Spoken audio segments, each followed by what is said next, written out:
Well, as Paul continues his closing commentary in the letter of Second Timothy in chapter 4, he moves from those who had deserted him, speaking of particularly of Titus and Crescens and Demas, to those who were particularly devoted to him. And the first one, he says, is only Luke is with me, here in verse 11. As I mentioned yesterday, we could describe Luke as being loyal till death. He's the one who may have joined Paul in Macedonia and Philippi, or maybe in Lystra or Derbe, we're not exactly sure, who became really kind of the chronicler of Paul's ministry. Both the Gospel of Luke and the book of Acts were written by him. It's interesting because he was a guy who was with Paul until the very end, and we don't even know for sure how he died. It's quite possible he may have ended up being executed along with Paul. But Paul's references to him are some of the most endearing and graphic, if you will. He talks about him as being his beloved physician. So Paul, we know, who had health issues, Luke apparently decided that he needed to accompany Paul to help him manage these issues so that Paul could continue to be effective and fruitful in his ministry, which is something really, quite sensational. We think about athletes having trainers and other people who care for their needs, and certainly this would be kind of a role that Luke had. He wasn't looking to be the center. We never see him out front teaching and promoting or being even particularly a personality of any such like. He's never given an office of leadership in the church like a bishop or pastor. But what he is a man who loved Paul with all of his heart and was dedicated to him. That's Paul called him his fellow laborer.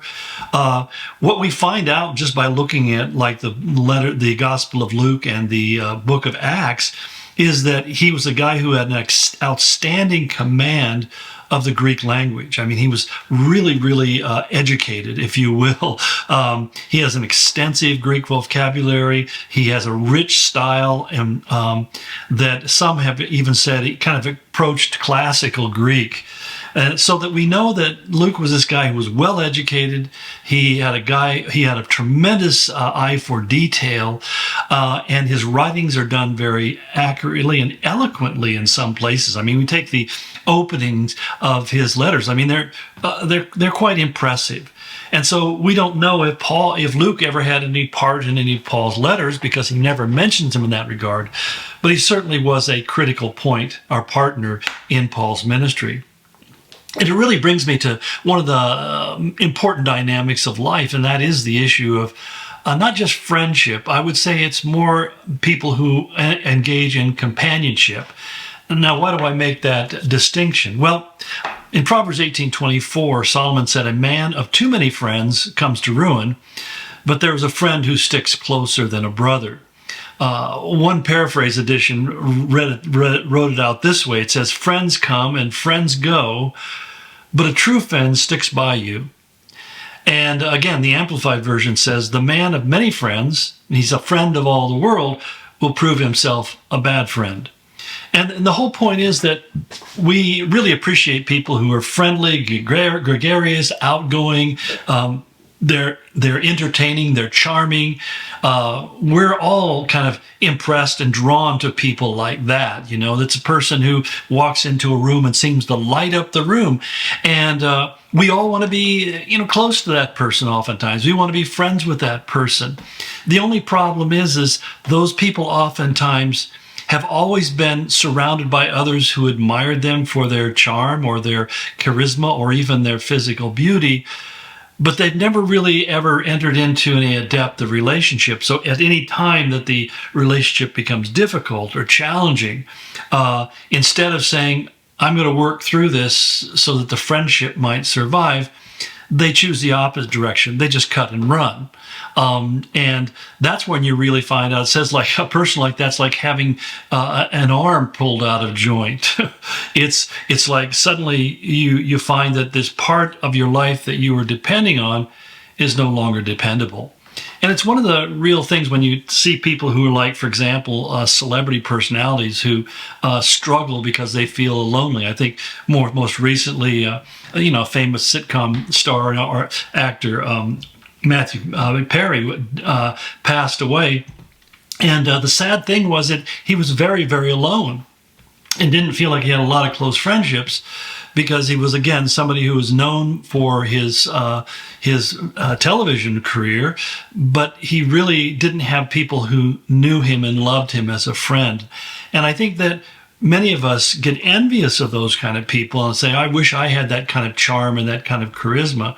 But one of the things that Solomon would say in the end of the Proverbs in chapter 31 is that charm is deceitful and beauty is vain.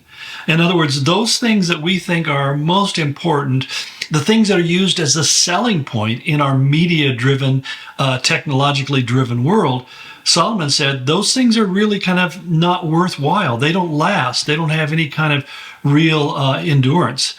And that's why it's funny when you look at people in the entertainment industry, like the movies and music and so forth, their careers usually peak after about 10 years, and then they kind of hang around hoping that maybe they'll have a second run. They'll be like the Eagles or something like that and come back and have a second career that'll be better than the first one. But it doesn't last. And I know, as a matter of fact, that many of these artists spend a great deal of time worrying about how can I continue to become important and valuable and wanted and sought after.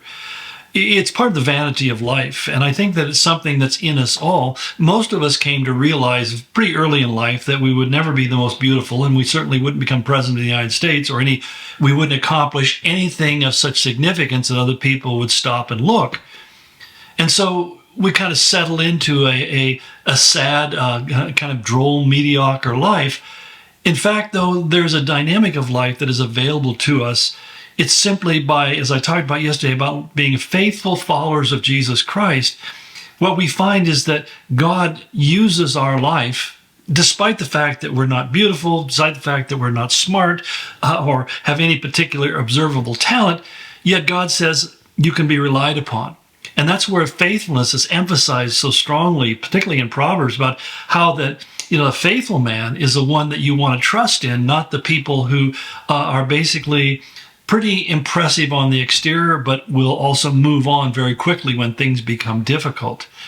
And then there's another person along with Luke that's mentioned quite interestingly, where he goes on to say, get Mark and bring him with you because he is helpful to me in my ministry. Interesting phrasing and all of that. But Mark, of course, we all remember from the book of Acts that Mark was the one who defected the mission part. He left Paul and Barnabas at a point in which they needed his help. He gave up and ran away, much like what Demas had done. Maybe not for the same reasons, but it had the same effect. He was no longer there to help them. And I think it came at a point where Paul was having health problems and he desperately needed the help. And we find that Mark decided that wasn't a job that he wanted.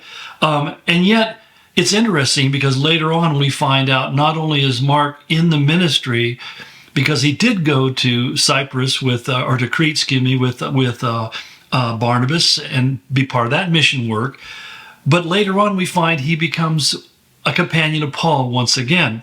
You see, when Paul writes his letter to the Colossians, he's in prison and he says that Mark isn't there with him. So as Paul is imprisoned in Rome the first time, Mark is with him, and it indicates probably that Mark was traveling with him from Caesarea. So very possible when Paul went to Jerusalem, they were reconciled, because that was Mark's home. And he participated or supported him through the 2 years of his imprisonment. Maybe that came through the help of Luke, I don't know. But then eventually, when Paul was sent to Rome, he became part of the party that traveled to Rome and was with Paul for the next 2 years while he was imprisoned there. The simple point is that he became very devoted to Paul. And when Paul is writing to Timothy, he's telling us that Mark was in Ephesus helping Timothy with the work there. And he said to him, I need him here. He was kind of like the Swiss Army knife of Paul's ministry, that here's a guy that I can give a task and I can trust him to do it. And I point that out because it's so significant how many times we lock people into a moment in their life. We see them in an unfavorable light and we just decide that's who they are until death do them part.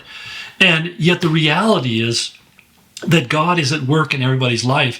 And many times he works the most profoundly through our failures and not just simply through our successes. Because it's in our failings and our shortcomings that we come to realize that it's all of grace and it's all of God and it's none of me.